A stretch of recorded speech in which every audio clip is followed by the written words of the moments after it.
turn off? Yeah, I think something to do with the memory, but we'll double check that. Okay. By the way, the documents that you had in the shared folder regarding some of this, they're Yep. not there anymore. Oh, okay. Thank you. So, I'll make sure we I check don't it. know if someone, like, because it's shared, they moved stuff around, but like, there's a lot of stuff that's just not there anymore. Okay. Back and Yes, recorded it. Oh, really? yeah. Okay. So like one second is there. Okay. We'll address that afterwards. So, like I said, most of these, if you look at the Excel documents, they're hard numbers. What investors care about is assumptions on those. So it's enough exercise to understand that you have enough of a financial sense that when they give you a couple $1 million or give you $500,000, that you know where to put it properly, and that you at least understand that you will eventually at some point become profitable.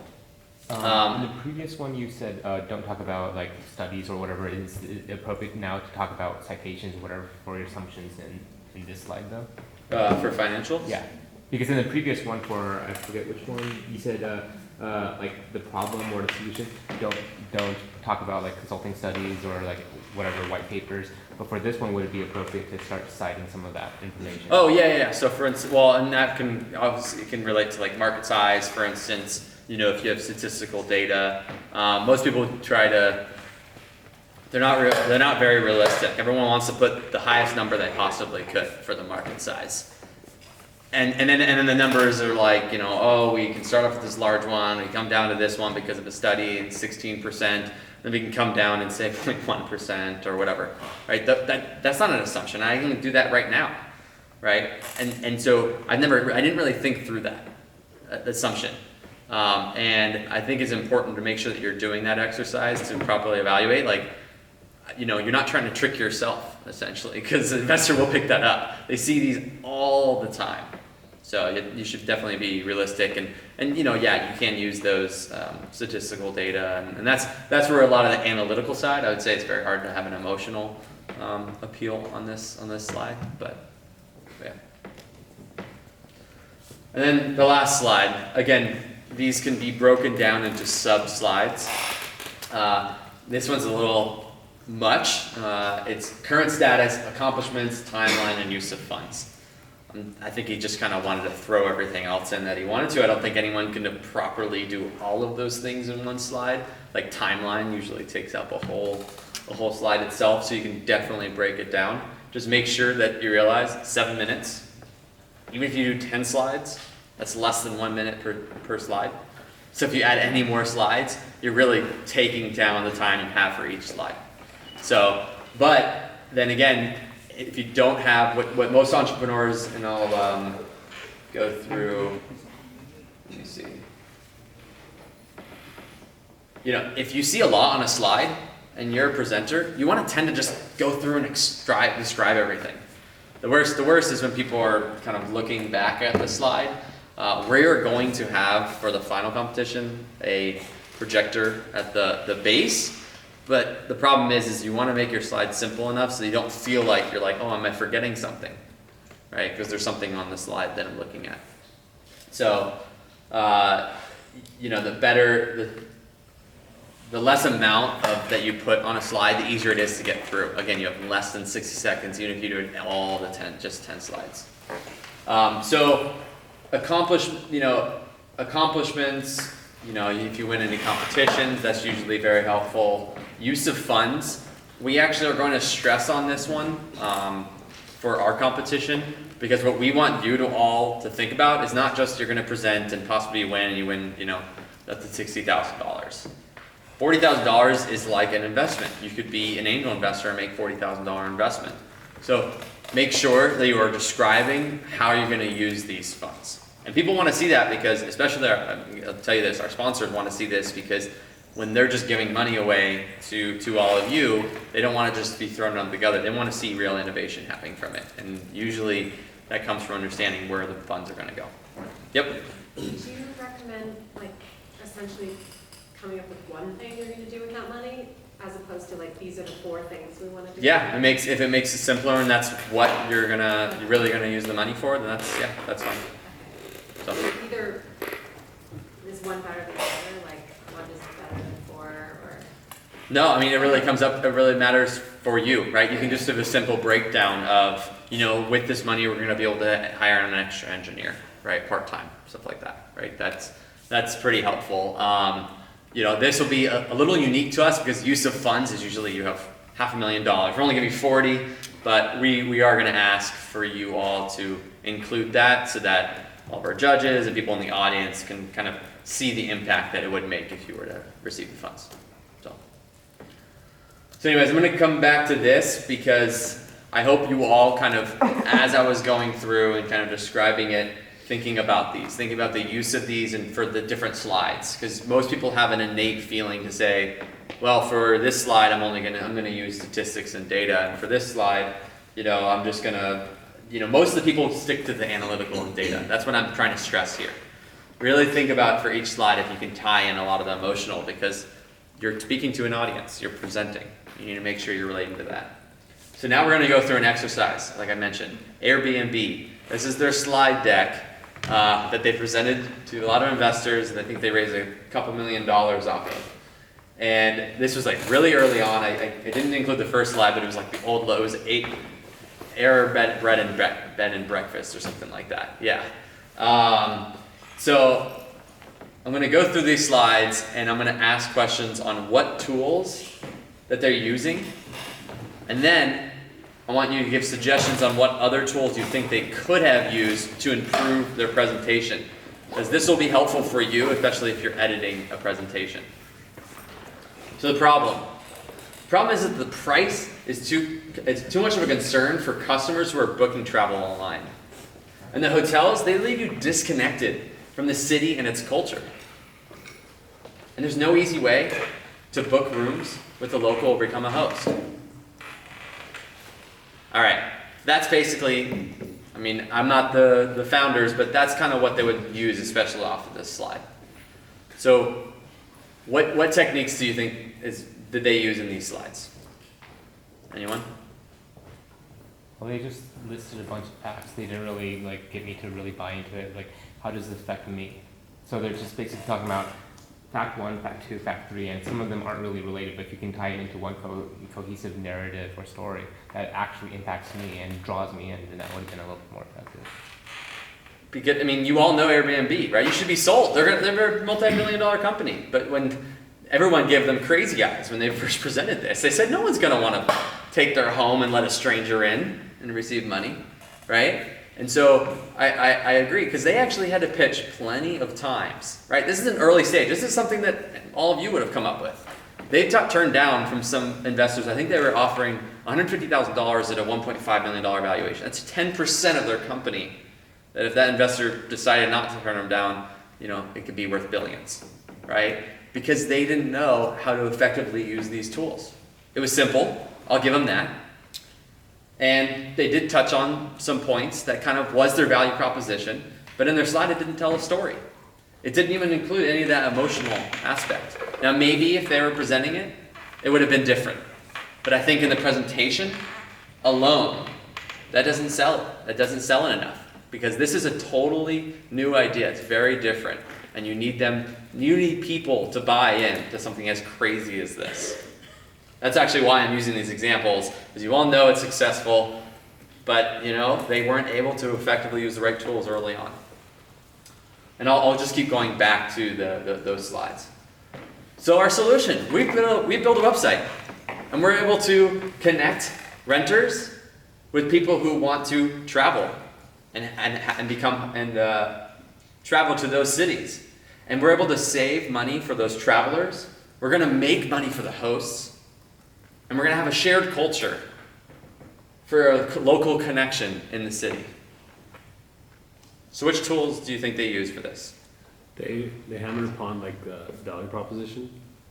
So kind of going back to... So which specifically on this slide? The save money, make money, and share culture. Okay. Yeah, they are explaining their value. And they did a very good job. That's the first thing I saw, right? And you could see, yes, there is small text, They actually don't even include that because it saved money for the travelers. They could have included a little traveler at the bottom. They could have said make money for the hosts and share culture. They could have used other images than maybe even using this small point font. They could have taken that out and made it a lot more highly visual. right? So that's one thing. But you're right, they did a good job on selling their value proposition. I just don't think they tied in the problem enough. I would say also those images of certain kinds of people would have been really powerful too. Like young people who clearly would like to do all of those things, Mhm. like really targeting like who is your target market, like helping people visualize it. Yeah. I mean, share culture, what does that mean on this slide for all of you? Doesn't really mean much because there's not enough imagery. It's supposed to try to sell the value, and you know there's images behind that. But you don't want people to think of it, you want to be able to explicitly show it.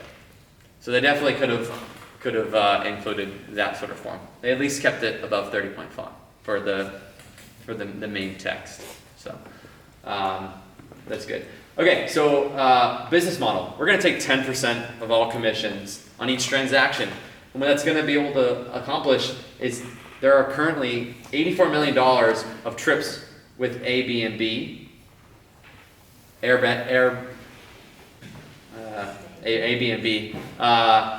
we're going to do an average fee of around $25 with getting an average fee of $25 because on average we're going to have $80 a night for 3 nights. And that's going to be able to generate $2.1 billion in revenue projected by 2011.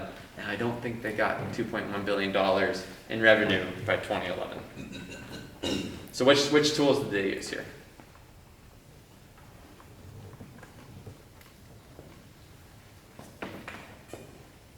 Anyone? Analytical tools. Okay. So what were they trying to, so for a business model like theirs, what do you want the investors to agree on for this business model? Do you want them to agree on this final number? How the process works. I want them to kind of see what they'll be implementing or what value they'd be adding to the process to justify that 10% commission at least. So I talked previously for our first one and I said, we're going to also learn how to prepare questions, right? I'm sure all of you have questions. Investors are going to have questions. And oftentimes the things that you talk about and the things that you put on the slide, they're going to want to ask, they're going to have questions off of that. So what questions would you ask for this business model? Would you challenge any of their assumptions? Because they're making assumptions. $80 a night for 3 nights. Okay? There could be a question there. Yeah. I could put appendix. I could say, hey, I'm going to grab a statistic that says, on average, customers do about three nights, and they spend about 120. And that's our target demographic, not just the industry at all. So I think it is a reasonable assumption to assume $80 a night. So sometimes that actually would be a good thing. You may actually say, I have enough data in my appendix to be able to justify something like this. And if they're going to ask that question, sometimes you can even force a question out of your slides and your presentation, and you be able to solidify and say, wow, okay, they get it. They actually understand the data. They're not just like pulling $80 a night for 3 nights out. So, is there any other tools? Any emotional? Okay. Do you think they could have added emotional on this for specifically this company? Again, these are just things that you should be asking yourself when you're going through. Should I? Not, oh, that sounds like a dumb question. Just ask yourself that. Well, their value is that they're creating a platform, so they could have sold the investors on the fact that they're enabling other people to use their platform to accomplish whatever they're wanting to do, specifically travel and experience certain cultures. So in a business model, do you think it's just, this is a revenue model? But what I challenged you before is a business model doesn't need just a revenue model. It can mean how that revenue model works within an ecosystem of the solution that they've built. Right? They're building a platform. You illustrated that.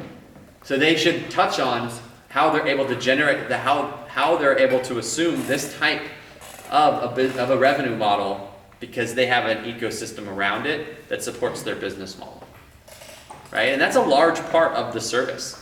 I mean, to be honest, I don't think 10% is pretty high for a commission on transactions. But it may not be for that industry. Maybe it might be for people who do kind of for other industries that kind of sell or give stuff off, that may be a normal service charge fee. Right? So that may be something good to prepare. Because I would ask that, can you really justify a 10% commission fee? So, but yeah, touching on, is this the message that I want to send for my business model? That I've just thought about the revenue model, that I think by 2011, I'll be able to get $2.1 billion, right? Because that's all this is selling. And you can just press delete 6 times and then restart from scratch and figure out what is that purpose of the slide. Okay. Underlying magic. So we're able to allow them to search by city and then get reviewed listings for those hosts and then book it. It's as simple as that. So what tools did they use here?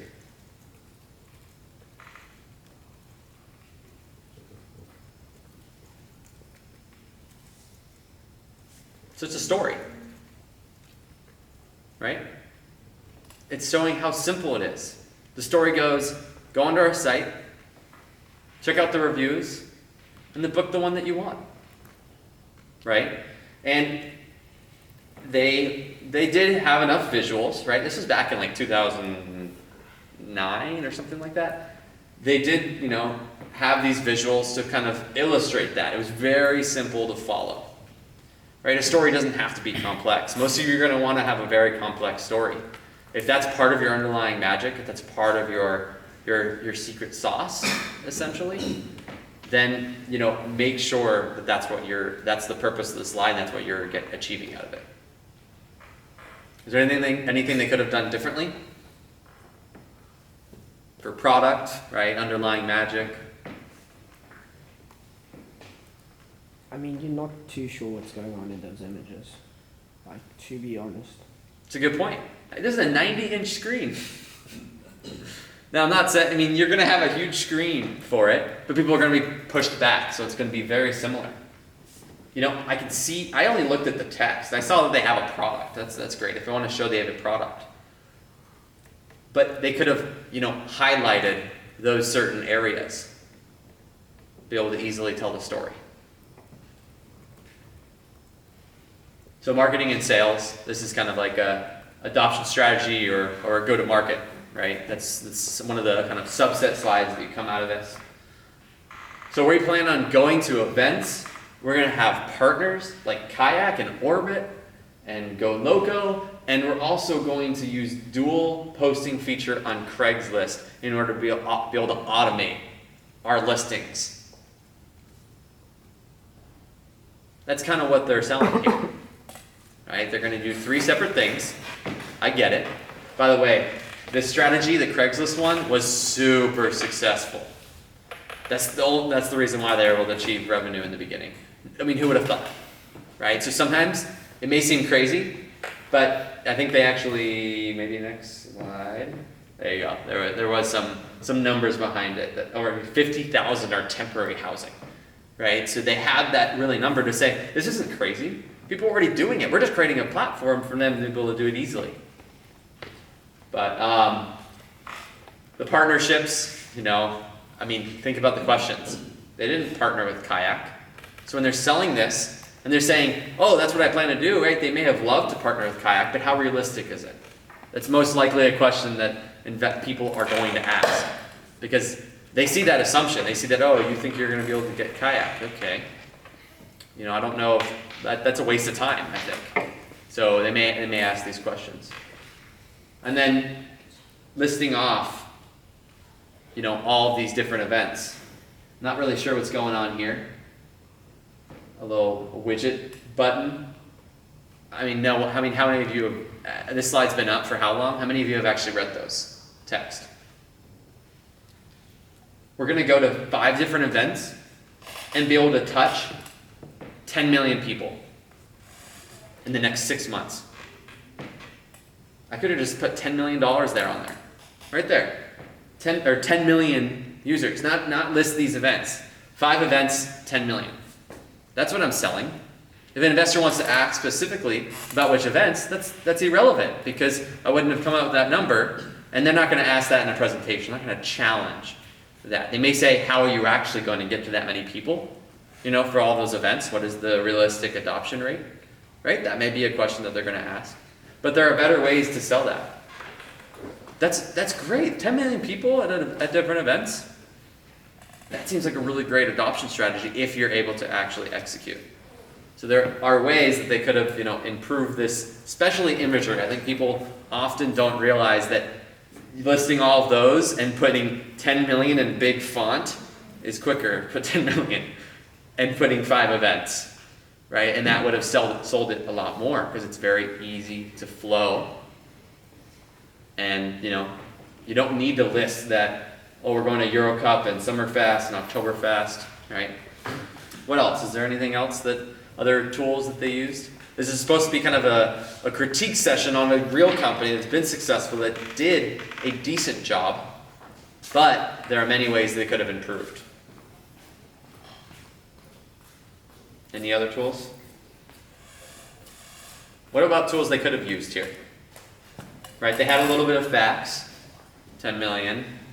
I had to add that up, by the way. It took me like five seconds. No one's gonna, 5 seconds, if it's a minute per slide, and I'm trying to listen to you talk, I'm never gonna read that. That's great that you're looking at events, but I just wanna know what the outcome's gonna be, right? So they did facts, they could have done facts better, right? You gotta ask yourself these kind of questions. What tool, what thing am I using? Is it serving my purpose? And is this the best way to visually show it? Or even tell it, right? Because rehearsal is also speaking about it. Anything else? Any other tools they could have used for that slide? Okay. So what about feelings? What about stories? What makes me believe that these people that you are going to, that your market that you're going to, is going to adopt your product? I can put 50 million people. This is that number. What story is driving me? That's a fact.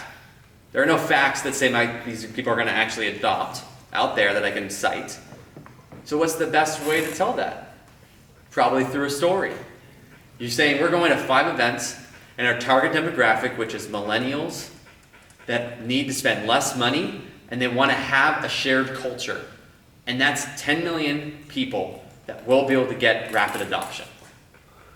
How many seconds did that take? That took 10 seconds. Someone would have taken 5 to read all of this, and I just described in a story much better. I used facts and a story to be able to describe that my adoption strategy will be something that's actually going to executable by us, especially in an early startup. Anything else? Any other ones? I've gone through all of these slides. These are things that many people have gone through to point out, right? It's very effective. So if you can't do it yourself and you want to do it for another pitch deck, it's also very effective. Because sometimes it's hard to you've been doing this pitch deck, or you already have one. It's hard to take a step back and think about what other people are thinking, and that's the story, because you're all about your company and everything that you do, right? You feel like you're doing it properly. But oftentimes people can poke holes into it. They can tell you this is a better way to do it. And again, we'll go, these are about the slides. The tips and tricks will be about things like, here's the best, way to describe, like bring on advisors, and these are the things that people care about advisors, because I can talk about, I'll give you an example from my company. I have 3 different advisors. Their combined exit values are $5 billion. That's great and all, but how does that actually how am I using my advisors effectively? Because I could just go get a billionaire who's $4 billion, who's in a different market than I am, and that doesn't work, right? So, you need to be able to tell that story about this person's done this 10 times already, and they're on our team, and that's like the best resource that we have, right? Those are the kind of tips and tricks, especially for the different tracks. Clean tech investors and high tech and life tech look at them completely different things. So, all right. So it's 6:16. We're almost done. Market size. So this is can be part of the marketing and sales slide. How many times have you seen market size like these before? Kind of just 3 simple diagrams. I mean, the reason why you do see it is because it is usually effective, because it's really simple. Visually, you see the increase. Number-wise, you can easily relate that it goes from 84 to 560 to downwards, from 2 billion to 560 to 84.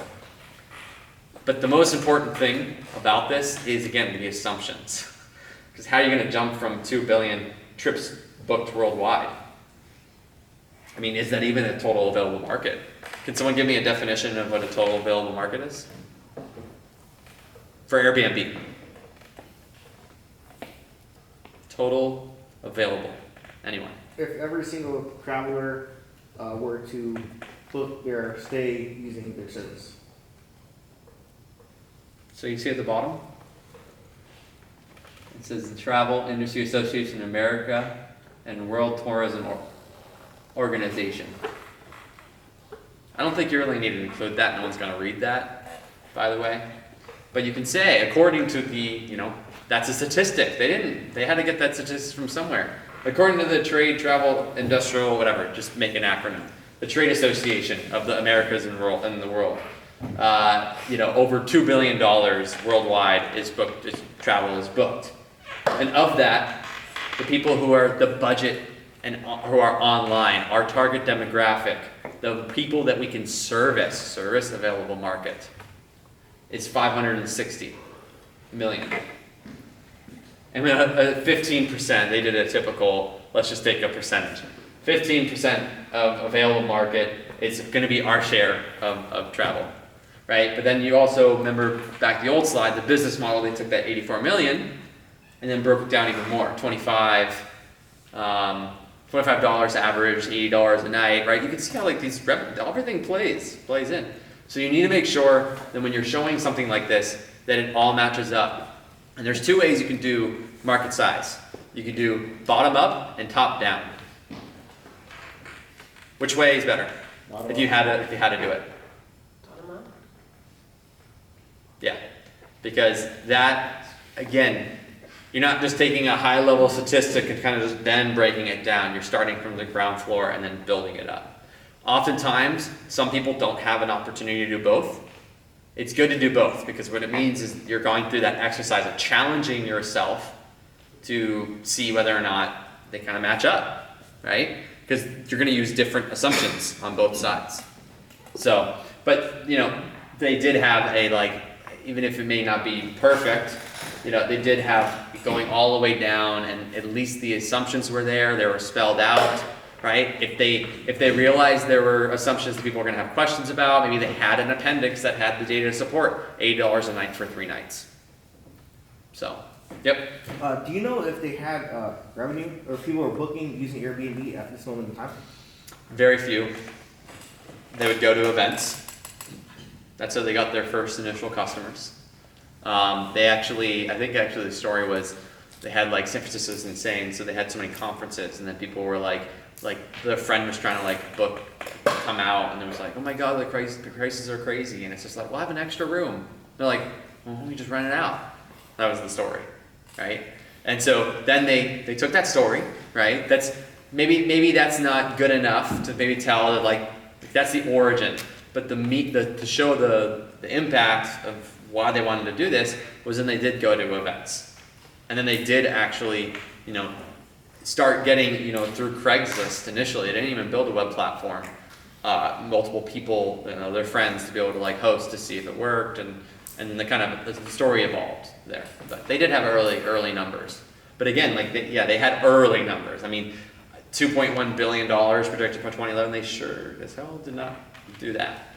I think now they're maybe in the billions, and it's 2017, 5 years later. They didn't share their current numbers in this pitch deck.